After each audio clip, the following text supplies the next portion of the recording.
Donc maintenant, il me reste plus qu'à installer le SAS, le préprocesseur SAS, car je ne vais pas utiliser directement le CSS. Donc pour installer le SAS, donc j'ai écrit sur ma procédure là, installation et dépendance. Donc pour installer SAS, il faut faire npm install espace node-sas. Donc ça c'est pour avoir la dernière version de SAS. Là je vais installer la version 4.14. Donc on l'avait vu dans ma vidéo où je parlais du front-end et du back-end. Une de mes vidéos JavaScript, à un moment donné, j'avais un problème avec le SAS. Le front-end que j'avais téléchargé sur GitHub lorsque je le lançais planté, parce que la version de SAS n'était pas bonne. Donc la dernière version de SAS peut poser des soucis. Donc là j'utilise la 4.14 pour éviter d'avoir les problèmes. Et après on rajoute le --save. Donc ça dépend de sa version d'NPM. Mais actuellement avec la dernière version d'NPM, tu n'as plus besoin de marquer le --save pour enregistrer la dépendance dans le package.json. Donc là je vais copier ça, CTRL-C. Donc là je suis sous Visual Studio Code, je vais ouvrir un nouveau terminal. Donc si je fais CTRL-V, donc j'ai npm espace install. Donc pour l'expérience, je vais virer le --save, car en principe, comme j'ai dit avec la dernière version de npm, ça devrait fonctionner. Donc là, avant d'appuyer sur Entrée, je vais sur le package.json. Les dépendances sont ici, donc pour le moment, le SAS n'est pas installé. Donc si je fais Entrée, ça va charger, télécharger. Donc là, ça download, comme on peut le voir ici. Et là, quand ça sera fini, ça devra apparaître ici. L'installation se fait. Donc voilà, donc qu'est-ce qu'il a fait? Il a ajouté 95 packages de 61 contributeurs. Il a audité 2047 paquets en 36 secondes, ok. 136 paquets, 0 vulnérabilité. Donc là, on voit que le SAS a bien été mis dans la dépendance du package.json là, alors que je n'ai pas mis le --save. Donc ça, c'est une instruction qu'il n'y a plus besoin de mettre. Donc là, il m'a bien installé le SAS 4.14.1. Donc ça, c'est fait. Donc je vais continuer mes dossiers pour ranger mes futurs fichiers .scss. Donc déjà ici, là, je vais créer un fichier index.scss. Dans ce fichier, je ferai tous mes imports de mes autres fichiers SCSS. Par exemple, là j'ai créé un gros component, un gros composant header. Dans ce header, là ici, il y aura d'autres petits composants. Ou pas, ça dépend. C'est-à-dire que ici, j'ai un très gros composant qui est accueil.js, qui est un composant, et dans ce gros composant, je vais mettre des petits composants comme le header.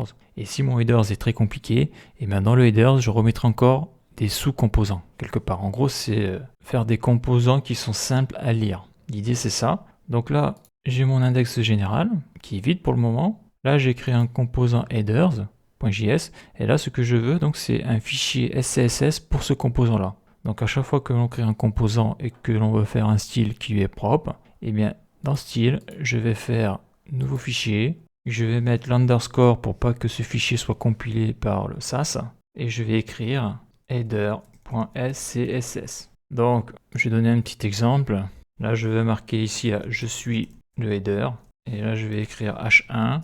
Je fais CTRL-X, CTRL-V, CTRL-S. Le but, ça va être quoi? Ça va être d'afficher ça sur mon application React. Donc, pour le moment, ça ne s'affiche pas. C'est normal, il faut que je l'importe. Donc là, je vais juste contrôler si le SAS fonctionne bien. Donc, ce composant headers, il faut que je l'importe dans le composant app.js. Donc comment je fais ça? Donc là je montre juste un exemple parce qu'après je le ferai un peu différemment. Donc j'ouvre le chaudron de gauche. Dedans je vais marquer headers. On le voit là, ça s'affiche. Et grâce aux extensions que j'ai installées, je vais cliquer ici. Parce que ici on voit que j'ai le chemin du composant. Et là on voit que ça m'a importé automatiquement le composant header qui vient de component header. Donc ici là. D'ailleurs je vais virer l'espace. Et là, ce que je fais, c'est que je ferme avec un slash et le chevrон de droite. Donc là, je viens d'importer un composant. Si je fais CTRL-S, ça n'a pas l'air d'avoir planté. Et là, qu'est-ce que l'on voit? Je suis le header, ça s'affiche. Donc là, je vais changer le style de cette chose-là. Donc ce que je peux faire, c'est Windows, flèche droite. Voilà. Là, je fais CTRL-U accent, ça dégage. OK. Donc là, je vais modifier mon H1. Donc là, je suis bien sur le fichier .scss underscore header. Donc underscore, c'est pour pas qu'il soit compilé, il n'y a que lui qui sera compilé, le index. Donc je vais faire un test rapide. Donc si je fais H1, je vais mettre color red. Je fais CTRL-S, il ne se passe rien. Donc après ce fichier-là, eh bien, il faut que je l'importe dans index.scss. Comme ça, grâce à ce fichier-là, je peux ici centraliser tous mes fichiers SCSS. Donc là, après, c'est du SCSS, hein, c'est du SAS. Donc je fais @ import double quote, je fais le point, le slash, et là, il n'y en a qu'un, c'est celui-là, je clique dessus, je fais CTRL S. Donc là, j'ai importé donc tout le code de header. Si je fais un CTRL et je clique gauche, je vais importer donc le CSS qu'il y a ici. Donc là, c'est du CSS de base. Hein. Donc ça, c'est fait. Et donc, on peut voir que ça ne fonctionne pas car j'ai oublié un truc. Donc, le but de créer un fichier SCSS qui correspond exactement à ce composant qui est ici. Donc, pour que le H1 qui est ici soit pris en compte par ce fichier-là header.scss et que lui, c'est-à-dire que si j'ai d'autres H1 dans d'autres fichiers, eh bien je pourrais mettre un style différent. Et donc pour ça, il faut que dans le header, ici, donc là j'ai une div, il faut que je rajoute une classe. Donc en CSS, on utilise le terme classe. Par contre, en GSX, on utilise le terme de class name. On le voit, GSX attribute, je sélectionne, et là je vais l'appeler header container. Voilà, CTRL S, donc là pour le moment ça change rien. Donc si je retourne sur mon fichier SCSS, donc là je vais mettre point, donc ça va être ma classe header-container, voilà. Et dedans, je vais mettre mon H1, donc là je sélectionne tout, je fais Alt flèche du haut, je fais CTRL S, voilà. Bon là ça ne marche pas parce que bien sûr j'ai oublié, il faut que j'importe dans index.js mon fichier ici index.scss. Voilà, car on voit que là, le app.js, c'est un composant, donc dedans, je vais mettre tous mes composants. Et dans index.js, là, on voit que ça commence par un i minuscule. Dedans, je vais chercher mon composant app qui est ici. Là. Donc, tout ce qu'il y aura dedans, ça va s'afficher ici, et après, ça ira. Donc, on le voit que le document.getElementById, ça s'affichera au niveau de l'ID root que l'on a vu ici. Tout le code s'affichera à partir d'ici. Donc, là, j'ai l'importation de React DOM, j'ai l'importation de app.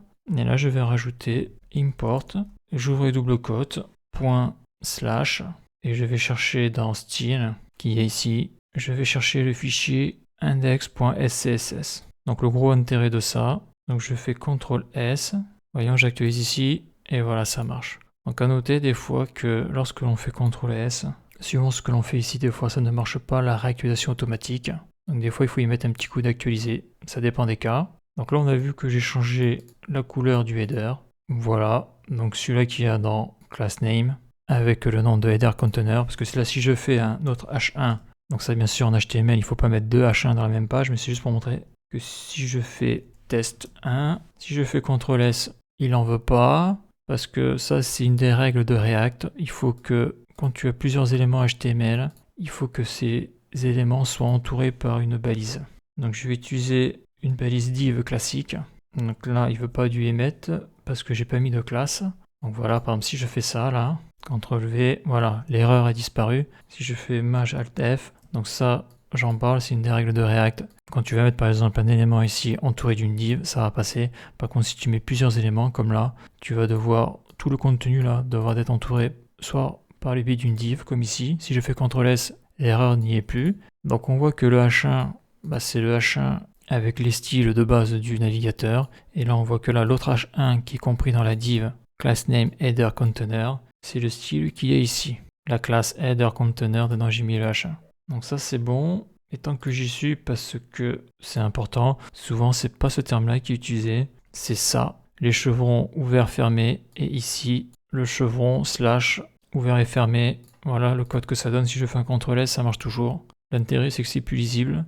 Et puis surtout, ça évite de rajouter un autre div qui n'a pas de classe. Donc en réalité, quand tu mets une div, c'est que parce que cette div-là a une classe. S'il n'y a pas de classe, il faut mettre ça. Voilà, donc ça marche. Donc ça, je vais le supprimer. Donc on voit que le SCSS fonctionne bien. On a vu aussi qu'il n'avait pas fallu, comme j'avais fait dans ma vidéo JavaScript, ou avec du JavaScript natif, j'avais installé le préprocesseur SAS, où il fallait configurer des dossiers pour faire l'export donc du CSS une fois qu'il avait été compilé. Donc une fois que le SCSS avait été compilé, on avait un fichier CSS. Donc là avec le create react app, tout est paramétré, tout est configuré, j'ai envie de dire de manière automatique, et ça marche super bien. Donc il y a quelque chose qu'il faut que je rajoute, c'est le settings.scss. Donc c'est pour le CSS général. Donc imaginons par exemple je voudrais configurer le CSS de mon body, donc le body pour toutes les pages. Mais ici dans style, je vais faire un CSS spécial. Donc je vais faire un nouveau fichier que je vais appeler donc underscore setting.scss.